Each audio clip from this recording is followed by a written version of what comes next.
Hello everyone, welcome to United and Everything Football. This is AFCON Daily on United and Everything Football. So, yesterday we brought you episode 1. This is episode 2 of our AFCON Daily series that we'll be bringing to you from now till the end of the AFCON competition.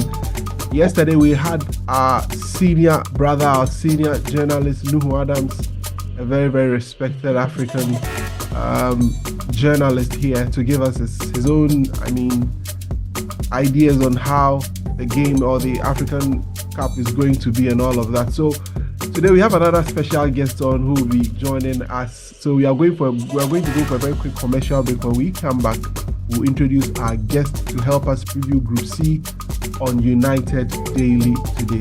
Stay with us. We'll be right back.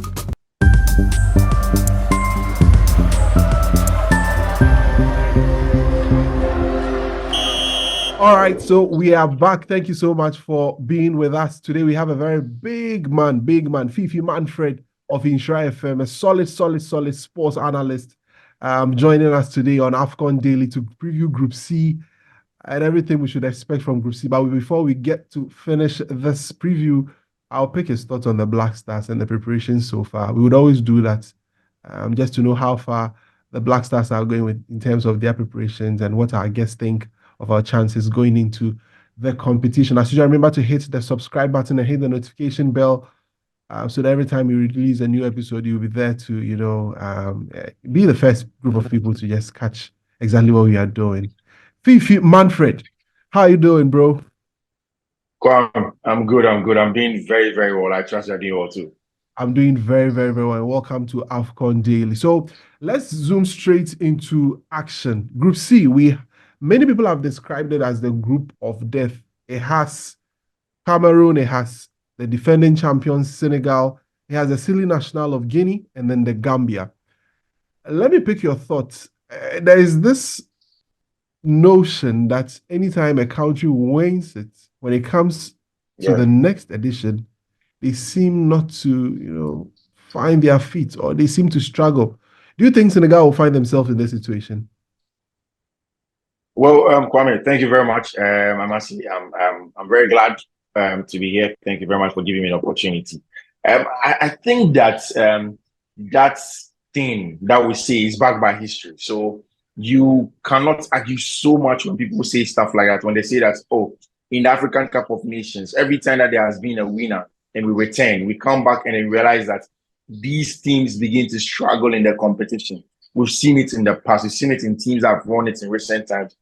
For Cameroon themselves, who are also in the same group with Senegal this time, after 2017, they came back. They didn't really come and they weren't able to do exactly what they wanted to do. They weren't able to repeat the feat that they showed in 2017. And then now there is Senegal, who are bitter rivals of Cameroon. You remember that final in 2002, and then the 2017 quarterfinal game, and then the fact that they won the first time African Cup of Nations on Cameroonian soil. So it's a big one. But yes, if you look at Senegal, not so much have changed with their team. Almost everybody is there. Kalidou Koulibaly, now Papi Matassa is beginning to play more minutes at Tottenham Hotspur. So you think that with the same players that they've had from the last World Cup, the last AFCON, and then now, they may be able to do something better. Also, there is that consistency with Aliou Cisse. Yeah. So whilst that is true and is backed by science and data and history and what's not, you are linked to, you are tempted to think that given what Senegal have been able to do from the World Cup and then the last AFCON, maybe they may be the only difference in recent times with respect to a winner of the African Cup of Nations coming back and then doing a very, very good job this time. I think that Senegal are going to be slightly different from the recent winners. One, I'm looking at the consistency of someone like Aliou Cisse.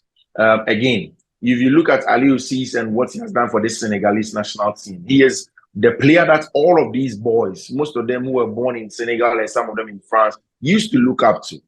Yeah. Mind you, in 2002, when Senegal were in that final, main actor is Rekou Besson, who is also the coach of Cameroon now. So both of them were there, both of them understanding the context of Senegal. Football, the kind of quality of players that they've had, and the consistency that they've had with their players.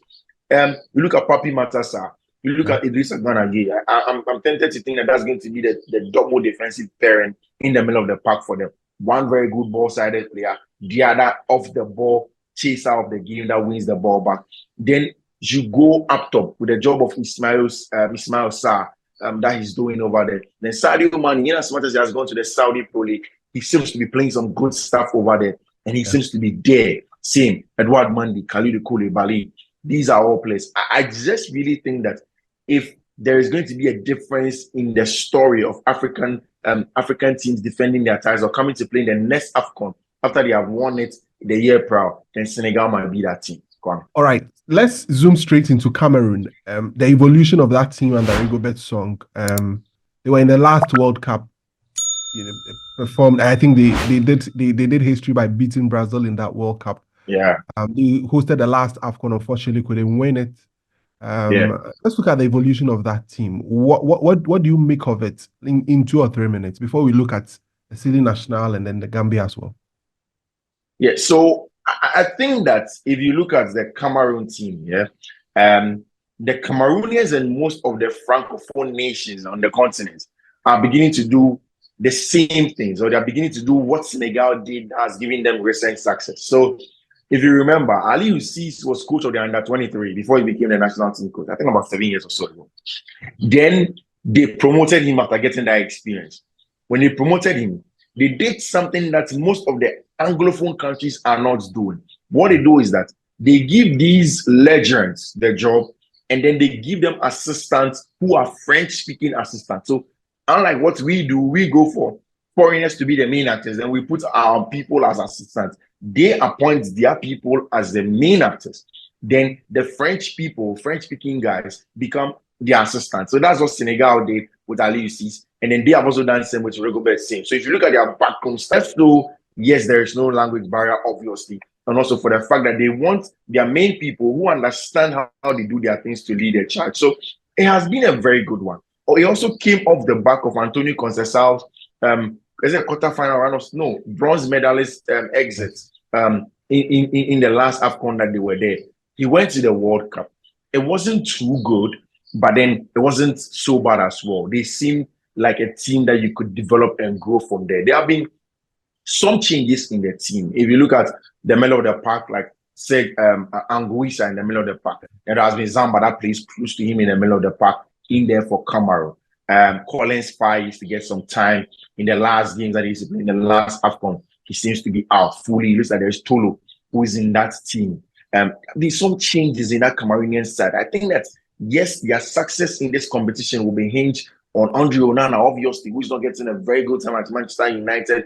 Vincent Aboubakar is still a main actor of the team. He was going to be very, very, very important to the team. In terms of winning mentality, Franck-André Zombo-Anguissa, who just won the Scudetto last season, is going to be that guy to push them to do all of those things. So in that group, the favorites obviously are Cameroon and Senegal. And like I was saying earlier, they have a history. 2002 and 2017. 2002 was in the final. Yeah. Rigobert Song and then Aliou Cisse were the main actors, captain, top guys in the team. Yes. Both very stalwart, charismatic people. They led their team. Now they're in the dugout. So it means that the charisma that we saw on the field of play is now going to be in the dugout. Yeah. Now, Aliou Cisse, this is a third distinction, but then look at Aliou Cisse, he is in dreadlocks. There's also Rigobert Song also in dreadlocks in there. And the country seems to be doing the same thing. So it's going to be exciting. 2002, Cameroon did not concede a single goal. They went on to win both on penalties. So it's going to be exciting. I think that Cameroon will do well. All right. So a quick one. The two other countries, Guinea and Gambia, how much of a challenge do you think they will pose? We are about wrapping up. How much of a challenge do you think they will pose? So if you look at the Silly Nationals of Guinea, it is an exciting team, honestly, to be very honest with you. Kobo Jarara's team is a solid team. They play some good stuff. But every competition that they've come in, they come in as the dark horses. But they never really go past the group stage of the competition. And it's a team that they know they have a very high glass ceiling to punch to. It is tough for them. And I think that's not going to be any different from this season, this one I saw, especially in the group that they find themselves in. Since 1976, where they were second After that, they don't play more than 4 games in a competition. So I love the Gambian team. The job that Tom Steinfeld has done with that team has been brilliant. I think he averages about 46% win percentage for a Guinean team. It is better than what Rico Song has done for Cameroon, and better than Jose Pesaro for Nigeria as well. So it tells you how good of a team that he is. You look into that Gambian team and you look at the fact that, okay, they don't have too many of the stars. Yes, Barrow is that go-to guy and is a top player, but the team is built on defensive solidity. So you would not want to underestimate them. I think that Gambia are going to be one of the teams that may qualify as a top third place side. Yeah. But the Guinean team also has Naby Keita, who spends a lot of time on the training on the hospital bed. Doesn't really play, but he still has quality. Serhou Guirassy is in the German Bundesliga. He's one of the best, hottest strikers in the world. Okay. Yes, a lot of teams are not looking at him because they want more consistency. But that's it. There's slight stuff. Look at someone like Diawara, an excellent midfielder. So the Guinean team has a good one. It's just that history just doesn't back them. And it should be tough for them to punch through their weight, especially in a group like that. All right. To push you, who is qualifying in that group? Quickly. So in the group, I'll go for a big one. I don't think Cameroon will qualify. Wow. Yes, I don't think Cameroon will qualify. I don't think Cameroon will qualify from Group C. I think that Senegal obviously are going to go through.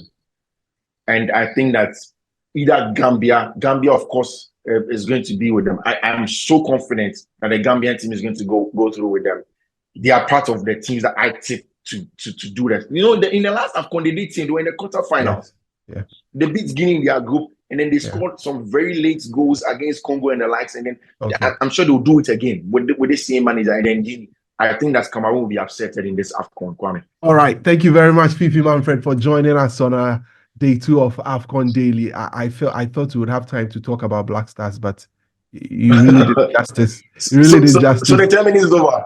The 10 minutes is over. Wow. You really did justice to this. Thank you very much, Fifi Manfred. So this is how we come to an end for today's episode of AFCON Daily. Join us tomorrow as we bring you more updates from the other groups before the tournament kickstarts proper. We are grateful for your time. Remember to hit the notification bell and the notification bell and subscription button so that we can grow this community together. We are grateful for your time. Have a nice time. See you tomorrow.